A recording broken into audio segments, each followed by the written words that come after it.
ஓம் சாந்தி. எல்லோரும் சந்தோஷமாக இருக்கிறீங்களா? ஸோ சமீபமாக பார்த்திங்கன்னா ஒரு ஊரில் ஒரு நல்ல வாழ்ந்த குடும்பம், நல்ல வசதிகளோடு வாழறாங்க. கணவன் ஒரு 80 வயது இருக்கும்போது இறக்குறார்.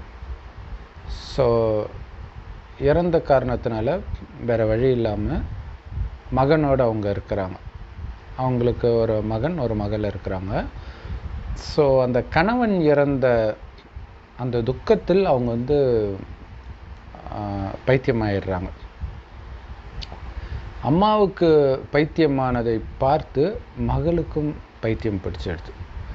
ஸோ உடனே மகன் என்ன பண்ணுறான், 2 பேரையும் நிர்கதியாக வீட்டை விட்டு அனுப்பிச்சிடுறான். இப்போ அவங்க 18 ஆண்டுகளாக இப்படி மனநலம் பாதிக்கப்பட்டவர்களாகவே ரோட்டில் ஏதோ கிடைக்கிறத சாப்பிட்டுட்டு இருக்கிறாங்க. ஸோ அவங்களுடைய வீடியோ சமூக வலைதளத்தில் போகிறத அந்த மகளோட கூட படித்த தோழிகள் பார்க்குறாங்க. பார்த்துட்டு அந்த தோழியை மீட்டு ஒரு மகளிருக்கான ஒரு மையத்தில் சேர்த்து அந்த குணப்படுத்துறதுக்கான முயற்சி பண்ணுறாங்க. ஆனால் மகள் பிரிந்தவுடன் தாய் இறந்துடுறாள். ஸோ அப்போ அந்த மனநிலை பாதிக்கப்பட்ட நேரத்திலும் மகள் கூட இருக்கிறாங்கிறது ஸ்லைட்டாக அவங்களுக்கு தெரியுது போல இருக்குது.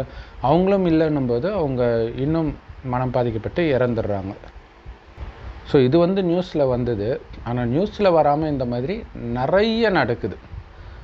ஆக்சுவலாக ஆண்களும் பாதிக்கப்படுவாங்க. ஆனால் ஆண்களை விட பெண்கள் கணவன் இருக்கும்போது ரொம்ப பாதிக்கப்படுறாங்க. ஸோ இந்த மாதிரி மனநலம், அதாவது ரோட்டில் சுற்றுற அளவுக்கு போகாட்டினா கூட கண்டிப்பாக பெரும்பான்மையானோர் மனநலம் பாதிக்கப்படுறாங்க கணவனின் பிரிவுக்கு பிறகுன்றது உண்மை. ஸோ அது ஒரு முக்கியமான காரணம். கணவன் இறந்த உடனே பார்த்திங்கன்னா மனைவி நல்லா கொஞ்சம் ஹெல்த்தியாக வட்ட சட்டமாக இருக்கிறவங்க அப்படியே கடன்னு 2-3 மாதத்துல உடம்பு பயங்கரமாக இளைக்க ஆரம்பிப்பாங்க. இன்னும் கேட்டிங்கன்னா நிறைய இடத்துல கணவனுக்கு ரொம்ப உடல்நிலை பாதிக்கப்படுறதை பார்த்தே மனைவியுடைய உடல் நலமும் பாதிக்கப்படும். ஸோ அந்தளவுக்கு அவங்க கணவனை பொருளாதார ரீதியாக மட்டும் இல்லாமல் எமோஷ்னலி டிபெண்ட் அப்படின்னு சொல்கிறாங்களே, அந்த மாதிரி ஒரு உணர்வு ரீதியாகவும் அவங்கள சார்ந்து இருக்கிறாங்க.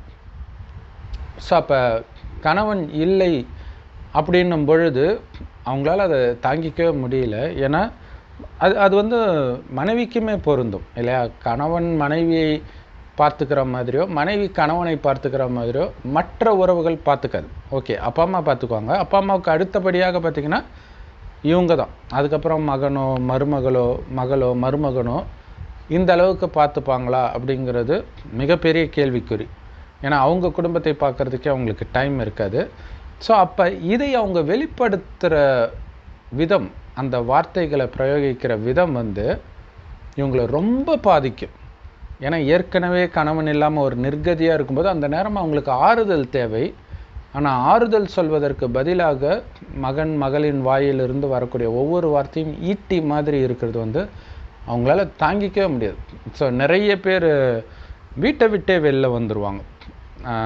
ஸோ நிறைய திருவண்ணாமலையில் இருக்கிறவங்களாம் பார்த்திங்கன்னா அப்படி தான் இல்லையா? இந்த மாதிரி மனைவி இறந்த பிறகு மகன் மருமகள் இவங்கெல்லாம் பேசுகிற வார்த்தையை அவங்களால தாங்கிக்க முடியாமல் சன்னியாசிகளாக வெளியில் பிச்சை எடுக்கிறாங்க. இத்தனைக்கும் அவங்க நல்ல வசதியான குடும்பத்தை சார்ந்தவர்களாகவும் இருப்பாங்க.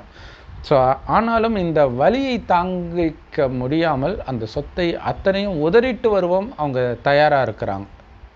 ஸோ ஆண் பிடிக்கலைன்னா வீட்டை விட்டு வெளியேறிடுறான். பெண்ணால் அப்படி வெளியேற முடியாததுனால அது அவங்களுக்கு மனதை ரொம்ப பாதிக்குது. இதுக்கு முக்கியமான காரணம் என்ன அப்படின்னா, குறிப்பாகவே பெண்கள் பெரும்பான்மையானவர்கள் அப்பா அம்மா மேலே அவ்வளோ பற்று வைக்க மாட்டாங்க. ஏன்னா அவங்களுக்கே தெரியும் நாம் இங்கேயே இருக்க போகிறது கிடையாது அப்படின்னு. ஸோ அந்த பற்று அன்பு அத்தனையும் கணவன் மீது தான் வைப்பாங்க, உடனடியாக வச்சுடுவாங்க.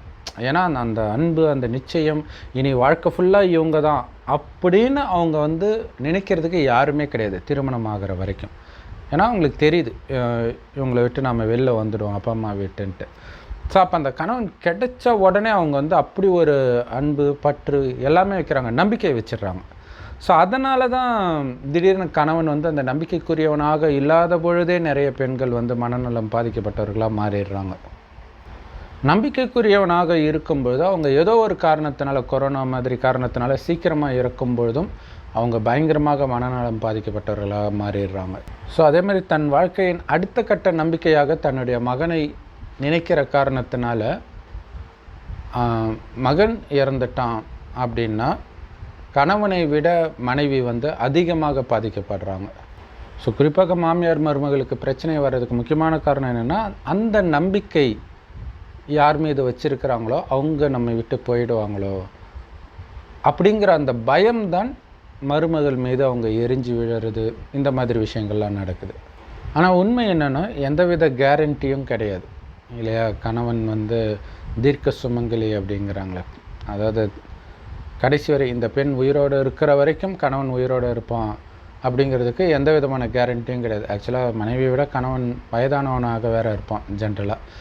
ஸோ அதுவும் இன்றைய காலகட்டத்தில் யார் வேண்டுமானாலும் எப்போ வேணாலும் இறக்குற மாதிரி இருக்கிறதுனால இதுக்கு கொஞ்சம் கூட உத்தரவாதமே கிடையாது.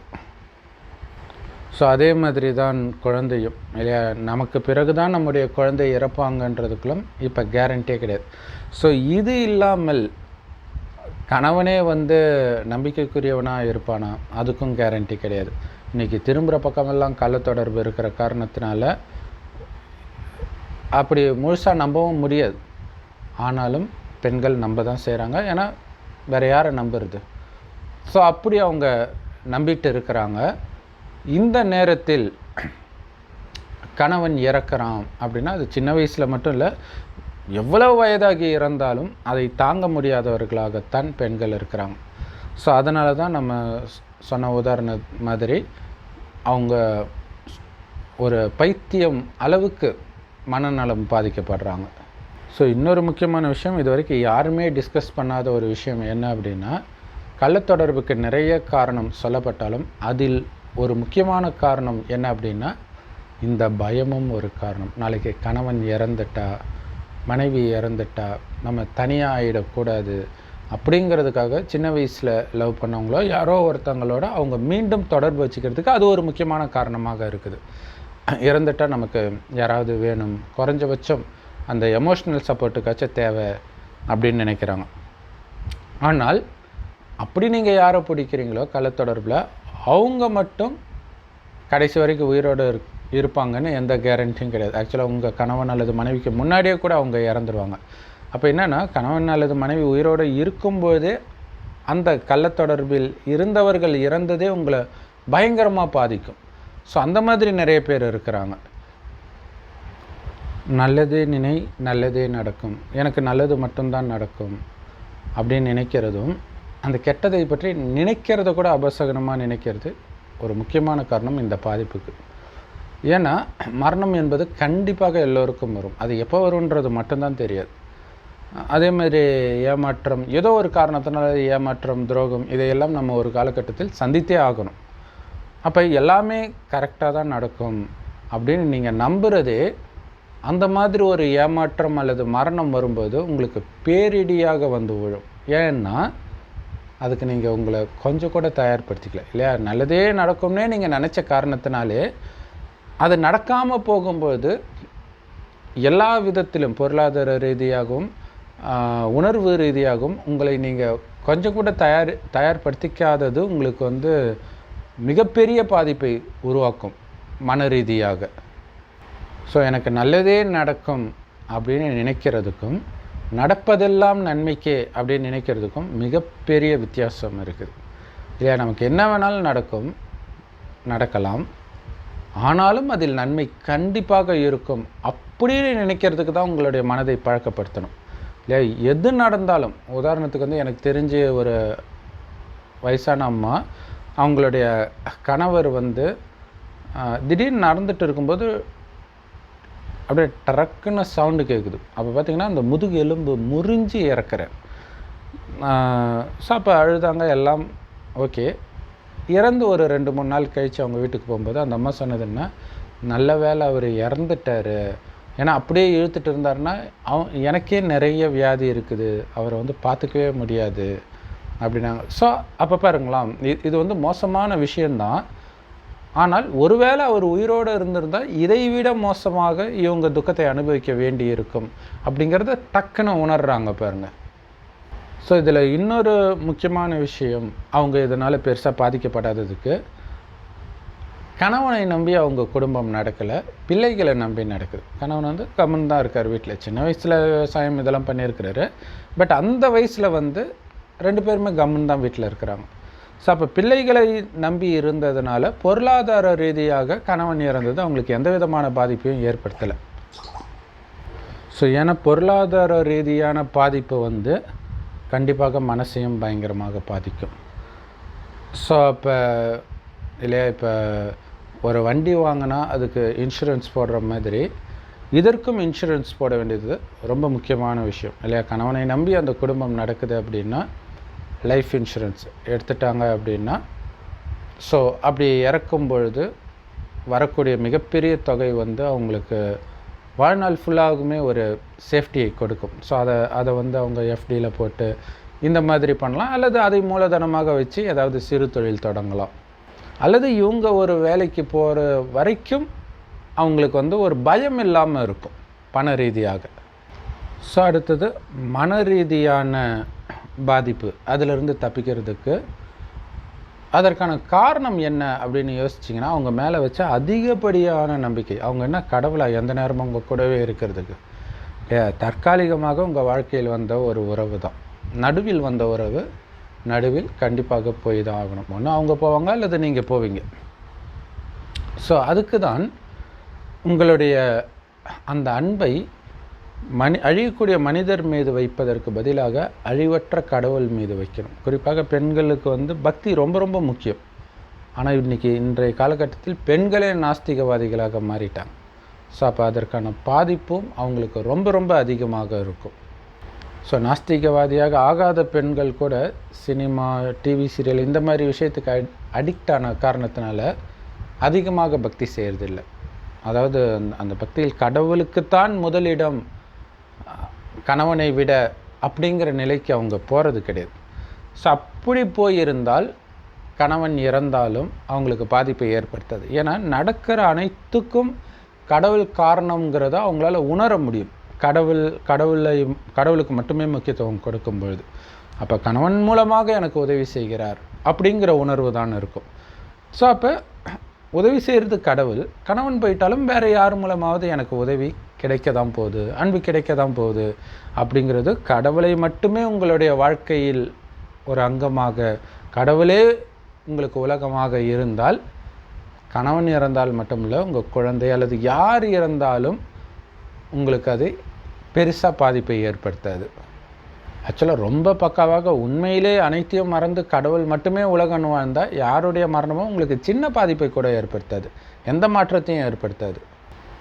ஸோ இப்போ சமீபமாக பார்த்திங்கன்னா ரோட்டில் ஓரமாக போன ஒரு சகோதரியை கட்டுப்பாட்டை இழந்த ஒரு கார் வந்து மோதி காலே துண்டா போச்சு அப்படின்னு நியூஸில் வருது. அந்த ஆக்சிடெண்ட்டை பார்க்கும்போது பயங்கரமாக இருக்குது. ஆக்சுவலாக அவ்வளோ மோசமான ஆக்சிடெண்ட்டில் உயிர் பிழைச்சதே உண்மையில் ஆச்சரியமாக தான் இருக்குது.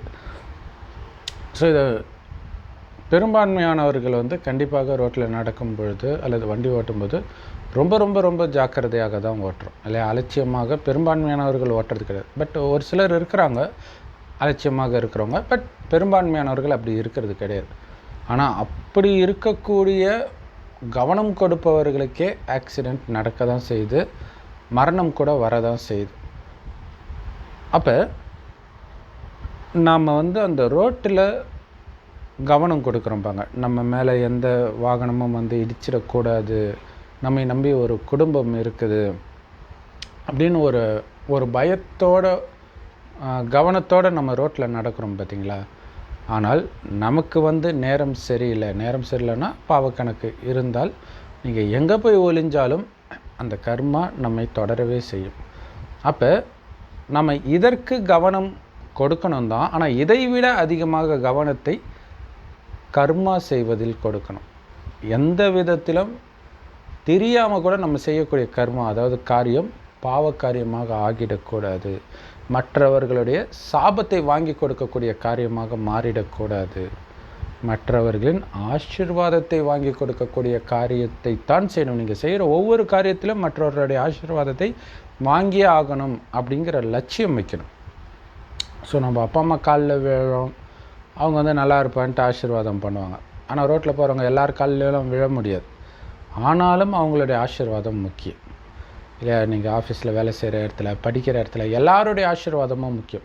ஆனால் எல்லாருடைய காலிலையும் எல்லோரும் விழறது கிடையாது. அப்போ என்னென்னா அவங்களை திருப்திப்படுத்துறது இல்லையா? அவங்களுக்கு பிடித்த மாதிரி நடந்துக்கிறது, நல்ல விதத்தில், கெட்ட விதத்தில் கிடையாது. ஸோ அப்படி நடக்கும் பொழுது ஒன்றும் இல்லை, அன்பாக பேசுகிறது இல்லை, நீங்கள் ஒரு மேலதிகாரியாக இருக்கிறீங்கன்னு போது நீங்கள் கனிவாக பேசுகிறதே அவங்களுடைய மனசை குளிர்வித்து ஆசீர்வாதத்தை தான் கொடுக்கும். ஸோ இந்த ஆசீர்வாதம் உங்களை பாதுகாக்கும் இல்லையா? ஒரு பெண்ணை வந்து தீர்க்க சுமங்கலையே இருன்ட்டு ஆசீர்வாதம் பண்ணுறாங்க. ஆனால் அந்த பெண் வந்து ஒவ்வொருத்தர்கிட்டையும் நடந்துக்கும் போது அவங்கள திருப்திப்படுத்துகிற மாதிரி அன்பாக கருணையாக நடந்துக்கிறாங்க அப்படின்னா தானாகவே அவங்களுடைய ஆசீர்வாதம் வரும். அது உங்களை வந்து தீர்க்க சுமங்கலியாக வச்சுருக்கும். ஸோ இப்படி ஆசீர்வாதம் வாங்குறதுலேயும் கவனம் கொடுக்கணும். அதையும் மீறி கெட்ட விஷயம் நடந்தாலும் அதில் கண்டிப்பாக நன்மை இருக்கும். கூடவே கடவுளோட மட்டும் என்னுடைய புத்தி இணைஞ்சிருக்கிறனால என்ன ஆனாலும் அது என்னை எந்த விதத்திலும் பாதிக்காது. உண்மையில் அதற்கு நான் முன்கூட்டியே தயாராகத்தான் இருக்கிறேன். ஏன்னா எதுவுமே என்னது கிடையாது. நடுவில் வந்ததை என்னதுன்னு நினைக்கிறதுனால தான் எனக்கு பிரச்சனை இல்லையா? நடுவில் வந்தது நடுவிலே போயிடுச்சு. இதுக்கு எதுக்கு நான் அழணும் இல்லையா? எப்போவுமே இருக்கிறது ஆத்மா, உயிர். அது பூர்வமத்தில் நட்சத்திரம் மாதிரி ஜொலிக்குது. இந்த உடம்பே நடுவில் வந்தது தான். எப்போவுமே இந்த உடம்பு தூக்கிட்டு அலையலை. இதுக்கு முன்னாடி வேறு உடம்புல இருந்தோம், இப்போ இந்த உடம்புல இருக்கிறோம், அடுத்தது வேறு ஒரு உடம்பை எடுப்போம். அதாவது மனிதனாக தான் பிறப்பான், ஆனால் ஆணாக பெண்ணாக மாறி மாறி பிறப்பான். அப்போ தற்காலிகமாக நம்முடைய பாவ புண்ணிய கணக்கிற்கு ஏற்ப கொடுக்கப்பட்ட உடல் இது. ஸோ அப்போ நமக்கு யாரோடெல்லாம் முன் ஜென்மத்தில் கணக்கு வழக்கு இருக்குதோ அவங்கக்கிட்ட தான் நம்ம பிறப்போம், அவங்க தான் நம்ம தொடர்பில் வருவாங்க. அந்த கணக்கு வழக்கு முடிந்த பிறகு அடுத்தது வேறு யார்கிட்ட கணக்கு வழக்கு இருக்கோ அங்கே போய் பிறந்துடுவோம். இதில் கவலைப்படுறதுக்கு என்ன இருக்குது? ஸோ நாம் இறந்தாலும் சரி அல்லது மற்றவர்களை இறந்தாலும் சரி இப்படி தான் நடக்குது. அப்போ இந்த ரகசியம் முன்கூட்டியே தெரியுது. அந்த கணவன் வர்றதுக்கு முன்னாடி நீங்கள் நல்லா தானே இருந்தீங்க. அப்போ கணவன் வந்தோடனே தேவையில்லாமல் அதிகப்படியான உணர்வு ரீதியாக அவங்களோட பற்று அட்டாச்மெண்ட் வர்றது தான் அவங்க உங்களை விட்டு பிரியும் பொழுது உங்களுக்கு மிகப்பெரிய துக்கத்தை, மனநலத்தையே பாதிக்கக்கூடிய அளவுக்கு பாதிப்பை எல்லாம் ஏற்படுத்துது. அதுக்கு காரணம் நாம் கவனக்குறைவாக இருந்தது. என்ன கவனக்குறைவு? விழிப்புணர்வோடு இல்லை. என்ன விழிப்புணர்வோடு இல்லை? நான் ஆத்மா, அவரும் ஆத்மா இல்லையா? இந்த ஆத்மா எவ்வளோ நேரம் இந்த உடம்புல இருக்கும்னு தெரியாது. அதே மாதிரி மற்ற ஆத்மாக்களும் எவ்வளோ நேரம் அங்கே இருப்பாங்கன்னு நமக்கு தெரியாது. ஆனால் என் தொடர்பில் வந்திருக்காங்க, அவங்களுடைய ஆசீர்வாதத்தையும் நான் வாங்கணும். அது கணவனாக இருக்கலாம், மனைவியாக இருக்கலாம், குழந்தையாக இருக்கலாம், ஃப்ரெண்டாக இருக்கலாம், மேலதிகாரியாக இருக்கட்டும், யார் உங்கள் தொடர்பில் வந்தாலும் ஆசீர்வாதத்தை வாங்கணுன்றதில் தான் கவனம் இருக்கிறோமே தவிர அவங்க மேலே பற்று வச்சிடக்கூடாது. உங்கள் கணவனாகவே இருந்தாலும் சரி, அப்பா அம்மாவாகவே இருந்தாலும் சரி, அந்த பற்று தான் உங்களை விட்டு போகும்பொழுது அப்படிப்பட்ட துக்கத்தை கொடுக்குதே தவிர அந்த நபர் கிடையாது, அந்த நிகழ்வு, அந்த மரணம் கிடையாது. நீங்கள் வச்ச பற்று. ஸோ தவறு உங்ககிட்ட தான் இருக்குது. ஸோ அந்த பற்றை நீக்கி கடவுளோட மட்டும் பற்று வைக்கணும். ஏன்னா அவர் எப்போவுமே அழியாதவர். ஸோ நம்ம அனுபவிக்கக்கூடிய அத்தனை சுகங்களுக்கும் கொடுத்த காரணக்கர்த்தா அவர் தான். ஆனால் நாம் பற்று வைக்கிறதுனால நாம் அனுபவிக்கிற துக்கத்திற்கு காரணமான கர்த்தாவாக நாம் தான் இருக்கிறோம், கடவுள் கிடையாது. ஸோ இந்த ரகசியத்தை தான் கடவுள் சொல்கிறார். இதன் மூலமாக தான் நம்மை துக்கத்திலிருந்து விடுவித்து நம்மை சுகம் நிரம்பியவராக இப்போவும் மாற்றுறாரு. சுகம் நிரம்பிய உலகமாகிய சொர்க்கத்திற்கு அடுத்த 2500 வருஷம் நம்மளை அழைச்சிட்டு போகிறார். ஏன்னா கலியுகம் அழிவதற்கு 100 வருடம் முன்பு தான் சிவபெருமான் ஒரு வயோதிகர் உடலில் வந்து இந்த ஞானத்தை கொடுக்கிறார். உங்களை ஆத்மான்னு ஒன்று வந்து ஆத்மாவின் தந்தை சிவபரமாத்மா நினைச்சிங்க. ஆத்மா பூர்வமத்தில் நட்சத்திரமாக ஜொலிக்கினால்தான் தான் இங்கே போட்டு வைக்கிறோம். ஸோ அந்த ஆத்மா வந்து முதலாக இந்த பூமியில் வரும்பொழுது இந்த பூமி சொர்க்கமாக இருக்கும். சுகமாக நம்ம வாழ்க்கை இருப்பதற்கு முக்கியமான காரணம் அங்கே அளவற்ற செல்வம் இருக்கும், ஆரோக்கியமான உடல் இருக்கும். எல்லாத்துக்கும் மேலே உங்களுடைய கவனம் ஆத்மாவில் தான் இயல்பாகவே இருக்கும். ஸோ ஆத்மாவுடைய உண்மையான குணமே அன்பு, அமைதி, ஆனந்தம் தான். அதில் கவனம் இருக்கும் வரை அந்த அன்பு, அமைதி, ஆனந்தத்தை நிரந்தரமாக நீங்கள் அனுபவம் செய்யுங்க முதல் 2500 வருஷத்துக்கு. அடுத்த 2500 வருஷத்தில் ஆத்மான்றதை மறக்கும்போது புத்தி வெளியில் போயிடுது, பற்று வந்துடுது. பற்று வந்தாலே அது நம்ம விட்டு போகும்போது பயங்கரமான வலியை கொடுக்கும். இந்த ரகசியத்தை கலியுகம் அழியிறதுக்கு 100 வருடம் முன்பு ஒரு வயோதிகர் உடலில் சிவபெருமான் சொல்கிறார். ஸோ அந்த வயோதிகருக்கு பிரம்மான் பேர் வைக்கிறார். அவர் வாய் வழியாக கடவுள் கொடுக்குற ஞானம் முரளின்னு சொல்லுவோம். எல்லா பிரம்மகுமாரிகள் ராஜயோக தியான நிலையத்திலும் முற்றிலும் இலவசமாக கிடைக்குது. யூடியூப் வெப்சைட்ஸ்லையும் இருக்குது. அதோட லிங்க் இந்த வீடியோக்கு டிஸ்கிரிப்ஷனில் கொடுக்குறோம். ஸோ அந்த முரளியோடைய சாரம் உங்களை ஆத்மான்னு ஒன்று ஆத்மாவின் தந்தை சிவபரமாத்மாவை செவ்வானத்தில் நட்சத்திரம் மாதிரி சதா நினைவு பண்ணிகிட்டு இருக்கணும். அப்பான்னு அன்போடு நினைவு பண்ணிகிட்டு இருக்கணும். அனைத்து உறவும் அவர் மட்டும்தான் இனி எனக்கு அப்படின்னு அவரோடவே வாழணும் மனசுனால். ஸோ எந்த அளவுக்கு இதை மனதுக்குள்ளே நீங்கள் பயிற்சி பண்ணுவீங்களோ அந்த அளவுக்கு வெளி உலக விஷயத்திலிருந்து நபர்கள்கிட்டேருந்து உங்களுடைய புத்தி விலகி உங்களுடைய கவனம் ஆத்மாவிலே நிலை பெறும். அப்போ என்னாகும்? ஆனந்தம் உள்ளுக்குள்ளே இருந்தே இருக்கும் இல்லையா? அப்போ உங்கள் கணவன் அல்லது மனைவி அல்லது குழந்தையே உங்கள் கண்ணு முன்னாடி இறந்திருந்தாலும் உங்களுக்குள்ளே இருந்த ஆனந்தம்தான் அனுபவமாகும். காரணம், அதற்கு ஏற்கனவே உங்களுடைய மனதை பழக்கப்படுத்திட்டீங்க இல்லையா? கீதையில் இருக்குமே, இன்று உன்னுடையதாக இருப்பது நேற்று வேறொருவருடையதாக இருந்தது, நாளை இன்னொருவருடையதாக மாறப்போகுது. அப்போ ஏன் இது புரியாமல் அது என்னதுன்னு நீ பிடிச்சிட்ருக்க? அது நபர்களுக்கும் பொருந்தும், பொருள் பேரு புகழ் பதவி எல்லாத்துக்கும் பொருந்தும். ஸோ இந்த விழிப்புணர்வு இல்லாத காரணத்தினால அறியாமையினால் நம்ம அழியக்கூடிய விஷயங்கள் மாறக்கூடிய விஷயத்தெல்லாம் நம்ம பிடிச்சிக்கணும்னு நினைக்கிறோம். ஸோ அப்படி நினைக்காமல் ஒரு சிவத்தந்தையோடு மட்டும் புத்தியை இணைக்கணும். ஒவ்வொரு காரியத்தையும் பாவக்காரியமாக இருக்கக்கூடாது. எந்த விதத்திலும் யாருக்கும் மறைமுகமாக கூட துக்கம் கொடுக்கக்கூடாது அப்படின்னு கவனம் வச்சு நீங்கள் பேசணும், கவனம் வச்சு பார்க்கணும், கவனம் வைத்து ஒவ்வொரு காரியத்தையும் செய்யணும். அந்த எண்ணங்களில் கூட மற்றவர்களுக்கு துக்கம் கொடுக்கக்கூடிய எண்ணம் வந்தாலே பாவம்தான். ஸோ அது கூட வரக்கூடாது அப்படின்னு நீங்கள் கவனம் வச்சுட்டே இருந்தீங்கன்னா பெரும்பாலும் நீங்கள் அந்த நிர்கதியாக நிற்கக்கூடிய சூழ்நிலை வராது. அதாவது உங்களுடைய கணவன் மனைவி குழந்தை ஒருவேளை அப்படியே வந்தாலும், ஏன்னா அவங்களுடைய கணக்கு வழக்கம் இருக்குது, அது ரொம்ப ரேர் தான் அந்த மாதிரி ஆகும். அப்படியே ஆனாலும் அந்த இடத்தை நிரப்ப வேறு ஏதோ ஒரு உறவை கண்டிப்பாக கடவுள் அனுப்புவார். ஆனால் நீங்கள் கடவுளை தான் பிடிக்கணுமே தவிர அழியக்கூடிய மனிதனை பிடித்தால் ஏமாந்துடுவீங்க. ஏன்னா அவன் அழியக்கூடியவன். அவன் எப்படி உங்கள் கூடவே கடைசி வரைக்கும் இருக்க முடியும்? ஓம் சாந்தி. தேங்க்ஸ் ஃபார் வாட்சிங்.